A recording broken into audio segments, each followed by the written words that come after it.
Hi guys, hope you're all doing well and welcome back to our series of Active Directory Federation service. And in this video, I'm going to talk about claim provider trust. This video will be a bit longer as compared to what I have been posting for this particular series. And I would request you all to pay a lot of attention on this particular video because with this video, I'm also going to cover up a use case wherein you have multiple ADFS servers that are interacting with each other to complete the authentication. And in this particular video, the authentication flow that I will be showing you will be different to what I have been showing in the rest of the videos.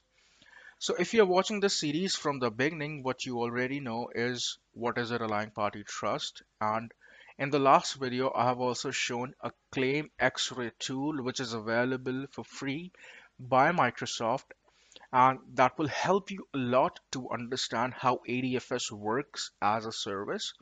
If you are following along with me, I'll show you a number of examples which you can try on your lab, and trust me, you'll have a better understanding about how the entire process works, including claims, including configuration for relying party, and the claim provider trust. So the scope of this video is to let you know what is a claim provider trust and how you can add a claim provider trust on ADFS. So moving on with this particular video, let's consider the same example which we were discussing before, that when you install ADFS on any machine, by default, Active Directory gets added as a claim provider. Now the question comes, what is a claim provider trust? In order for ADFS to generate any token for a specific application, it has to contact Active Directory and query specific attributes. So now, if we can summarize this in a definition, what is a claim provider trust? It's actually a module or a medium which is required for ADFS to communicate to your Active Directory so that it can query the respective set of attributes that can be used as claims inside the token which is being sent to the application. I'll repeat it once again. So claim provider trust is the medium or a module on behalf of which Active Directory Federation Service contacts your AD to query the set of attributes and use them as a claims when a token is being sent to your application. This is a fairly simple process when you have one single domain and one ADFS server. But the authentication flow gets slightly changed when you have multiple domains and different ADFS servers. It is very easy. All you have to do is you have to focus on the key points that I will be showcasing in this particular demo. And I hope all the concepts and all the logic will be clear so that we can work on different scenarios. For this demo, let's say there are two different companies. The first one named as identitycloud.com and the other one is named as conceptswork.com. And both these organizations, they have their own ADFS server. But the application is hosted in conceptswork.com. Now, if I talk about the previous video scenario, what we have discussed, the application was contacting ADFS. ADFS was querying the respective set of attributes and the token is being sent to your application. The scenario will remain same when the users from conceptswork.com will try to sign in into this application. But things will get slightly changed when a user from identitycloud.com has to sign in into this application. Now, what will be the difference in this case? That ADFS of conceptswork.com will no longer be able to validate this identity from the AD of conceptswork.com because this user object doesn't even exist here. Now, this ADFS has to follow some process so that it can query the attributes for this particular user. And in our case, this ADFS will be contacting the ADFS of identitycloud.com. But before we move on in understanding how this will possible, the organization which holds the user identities in these kind of use cases is called account partner organization, and the organization which hosts the application is called resource partner organization. Now, as I said before, to complete the authentication for the user that exists in identitycloud.com, this ADFS has to query the attributes, or this ADFS needs the attribute for this particular user so that it can send a token to this particular application.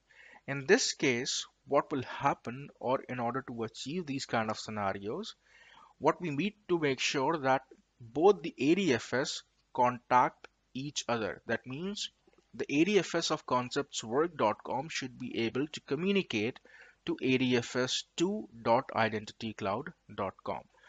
Now, how you can achieve this is by adding a claim provider of ADFS2.identitycloud.com on ADFS.conceptswork.com.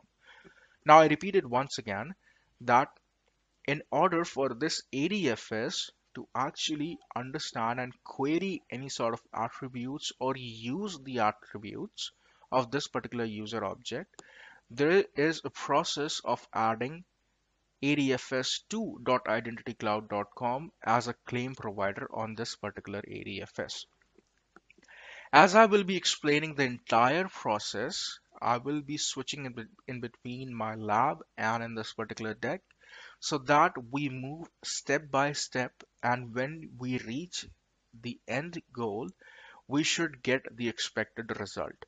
So for this particular instance, imagine that since this ADFS of ConceptsWork.com has to validate this identity, the first step that has to be done is on ADFS of ConceptsWork.com, we will be adding a claim provider trust of ADFS2.identitycloud.com.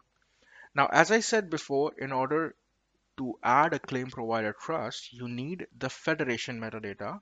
So what we'll do is we'll go to the ADFS of identitycloud.com and we'll query the federation metadata. So this server is the ADFS of identitycloud.com, and I will go ahead and check the federation metadata endpoint, and that can be queried from here, which is get-adfs endpoint select full URL.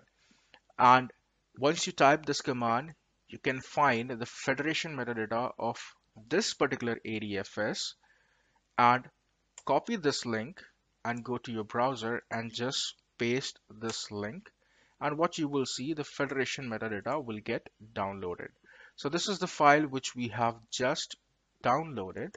I'll copy this file, and now I will go to the ADFS of conceptswork.com because here we have to add the claim provider trust.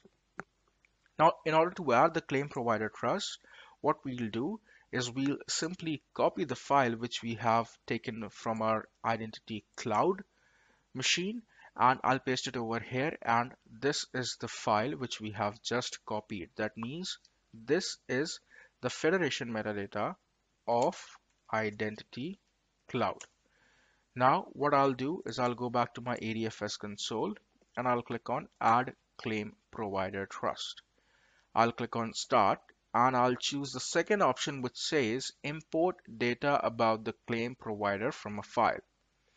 I'll click on browse and then I'll navigate to that particular location and I'll select my file. I'll click on open. Next, and I will name it as identity cloud. And then I'll click on next. Here you will get the summary of all the configuration that's been pulled by the federation metadata. I'll click on next and close. That's all. As you can see, the claim provider trust is created on this particular ADFS. Now, this is the ADFS of conceptswork.com, which means what? application is contacting this particular ADFS. So we have a relying party trust for that particular application on this particular ADFS.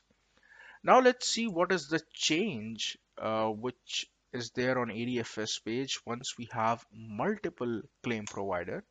So if I go to my ADFS page now, the first option says sign in to this site, which means if you select this option, you will get sign in to the IDP initiated sign on page.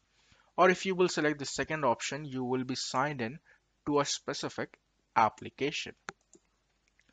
Now I'll select the first option and I'll click on sign in. Now, as you can see, I'm getting two options. The first one is Identity Cloud and the second one is Active Directory. Now, if the users of ConceptsWork.com have to sign in on ADFS page, they can choose this option. And if the user of IdentityCloud.com would try to sign in, they can choose this option. Now, in my previous video, what I have told that when any ADFS server receives an authentication request, there must be a relying party trust which act as a reference in terms of the information which is required by ADFS to process any authentication. So if in this case, I'll click on identitycloud.com, I will be redirected to the ADFS of identitycloud.com. But the fact is that the ADFS of identitycloud.com doesn't have any reference for this authentication request. That means on the ADFS of identitycloud.com, there is no relying party trust. So now if I click on this, I'll get redirected to my Identity Cloud ADFS and I should get an error message which will say that an authentication request or an application with this identifier is unsupported or unspecified. The same error which we discussed in our previous video. So as you can see, adfs2.identitycloud.com is giving me an error message. Now what I'll do is I'll go back to my Identity Cloud ADFS server and I'll open my ADFS logs and I should get the error message which says the same information. That means what? The relying party trust with this name is unspecified or unsupported. Now let's go back to our deck. So we have completed the first step of adding a claim provider trust on adfs.conceptswork.com because ADFS of conceptswork.com will be expecting an update or a token from adfs2.identitycloud.com so that it can query the respective set of claims. But as I said before, that once we tried signing in to this page of ADFS2 of identitycloud.com, after getting redirected from adfs.conceptswork.com, we got an error on this page. Now what we'll do is we'll add a relying party trust for adfs.conceptswork.com on this particular ADFS server. That means the ADFS of identitycloud.com. Now for that, what we need is the federation metadata of adfs.conceptswork.com. So we'll follow the same process. We'll go to the ADFS of conceptswork.com and we'll check for the federation metadata URL. We'll copy this and we'll open a browser and we'll try accessing this particular link. Now the federation metadata is being downloaded and this is the federation metadata of ConceptsWork. So what I'll do is I'll just rename it with ConceptsWork Federation Metadata. And I will copy this file and now I will go to the ADFS of identitycloud.com. This is my other ADFS and I'll paste that file here. Now, if we go back to our deck, what we have to do is we have to add adfs.conceptswork.com as a relying party. So now on the other server, which is identitycloud.com, we'll go to ADFS console and we'll go to relying party trust. Now this is Windows 2012 R2. I have intentionally chosen the other server version so that you can relate that the options that you get here, they might be different, but these are very common options and they will be present on every version of ADFS. Now, in order to add a relying party trust, what I'll do is I'll click on add a relying party trust and then I'll click on start. I'll choose again the second option which says import data about the relying party from a specific file. I'll click on browse and then I'll go to that particular location where I have saved the federation metadata of ConceptsWork and I'll click on open. I'll click on next. I'll name it as ConceptsWork and then I'll click on next. Now this is the page which lets you take care of authorization, whether you want the users to access this relying party or you want to deny. This is something which has to be explained with a lot of content, so I have a different video for authorization for ADFS. As of now, for this particular demo, just click on next and now you are getting a summary of all the details which are queried by the federation metadata that you have just provided. If you will click on endpoints, you can find that all these endpoints will be used by ADFS to process different sort of requests, likewise login or logout or authentication requests. These are the different endpoints which will be used. I'll click on next and then I'll click on close. Now the moment I will click on close, since this is Windows Server 2012 R2, it will give me a prompt wherein I have to create claim rules so that this ADFS can issue claims to this particular relying party. So I'll click on close and as you can see now I'm getting a different window wherein the first option is issuance transformation, issuance authorization and delegation authorization rules.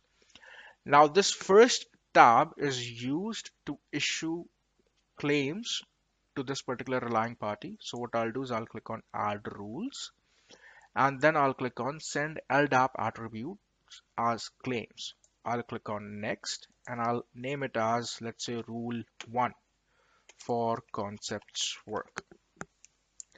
In the attribute store, I will select Active Directory because this ADFS can contact the AD of identitycloud.com by default. So what I'll say now that send user principal name as UPN of the user. I'm going to select some of the common claims which will be available with every setup, and then we'll also talk about the custom claims that can be sent, and also send email as let's say name, and I'll click on finish and the rule is created. I'll click on apply and then I'll click on OK. Now if we come back to our deck, what is the next step? That when adfs.conceptswork.com will redirect the request to adfs.identitycloud.com and the user will be prompted to enter username and password.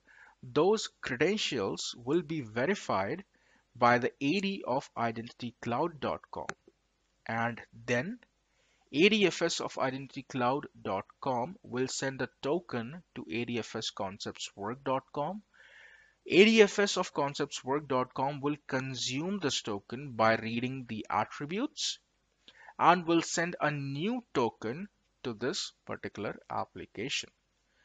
Now let's switch back to our ADFS server of ConceptsWork because from there we are actually going to initiate the authentication. That means we will navigate to this particular link of our application. That means I will be using the same Xray Claim application which is offered by Microsoft. Then I will be redirected to the ADFS of conceptswork.com. Here I will select Identity Cloud and then I will be redirected to my ADFS of identitycloud.com. I'll sign in with the username and password of a user account that exists in this particular AD.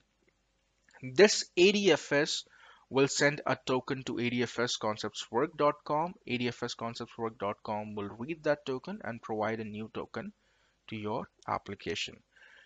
Now let's switch to the ADFS of conceptswork.com.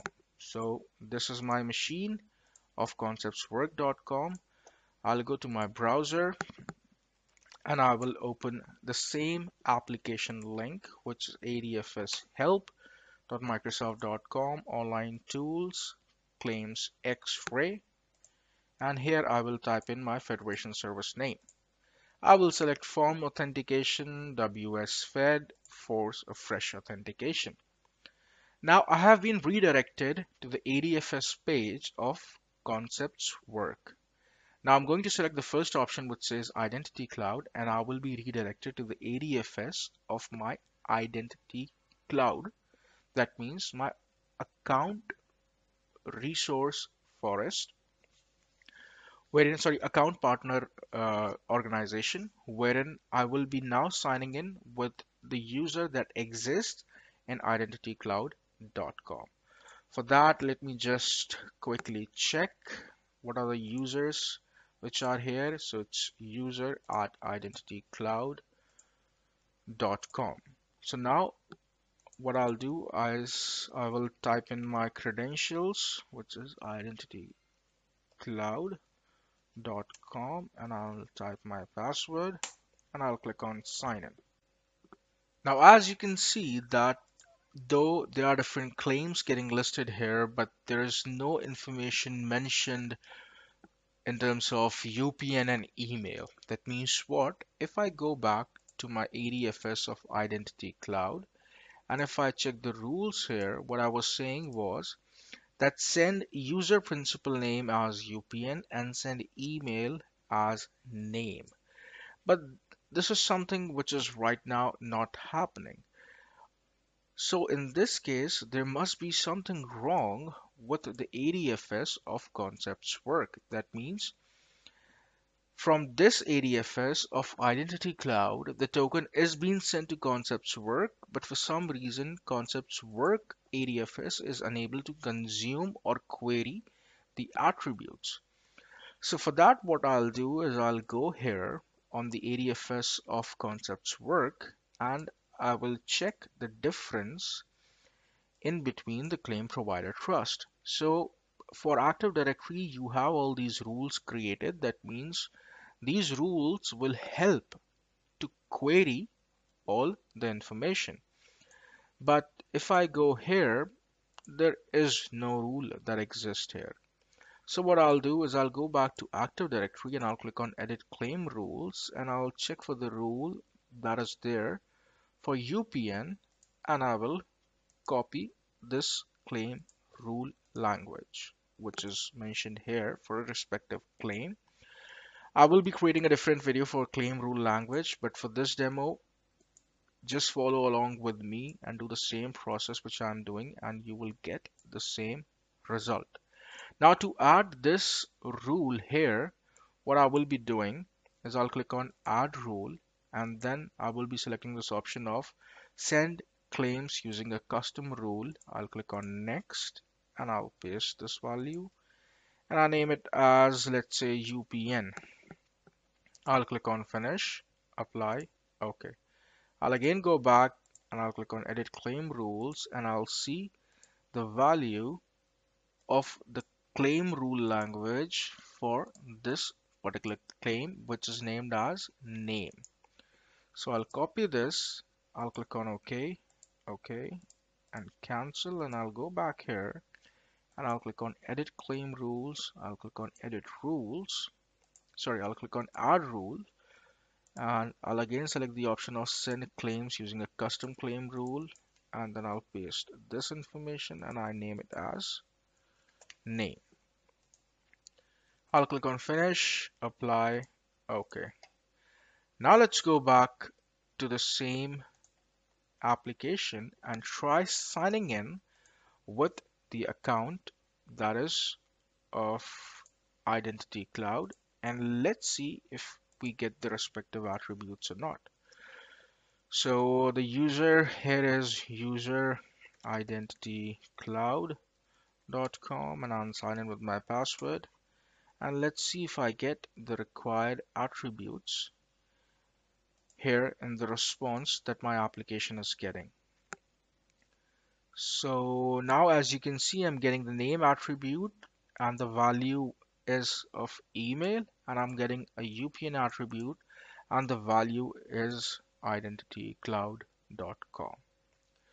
So this is the entire process of how two different ADFS interacts with each other and how different kind of claims are being exchanged.